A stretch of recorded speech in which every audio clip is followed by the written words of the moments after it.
Hey, it's Dr. Deal with 5 reasons why the death of a grandmother or grandfather for the grandchild can be difficult. And that leads me to number one is that the grandparents are the first people who that child loved outside of the immediate family, like the mom, dad, sisters, and brothers.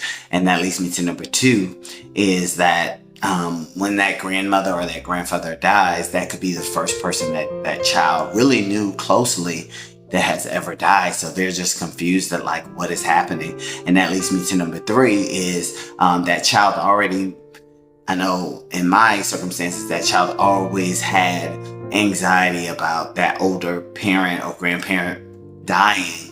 And so when that happens, it's just like a shock. And that leads me to number four is that the child is struggling, the grandchild is struggling to process their grief because the parents are processing their grief at the same time. So it's just like everybody is grieving, but nobody's really making sure that that child is, grieving and healthy.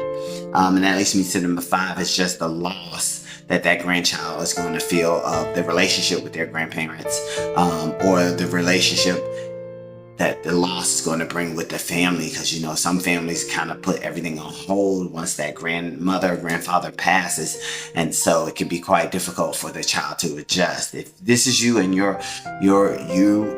have a child who's lost their grandparents, please make sure that they're grieving. Make sure that you're talking to them about grief and their emotions and what they're feeling. A lot of children act out and we think it's them just being bad, but they're struggling on how to process things.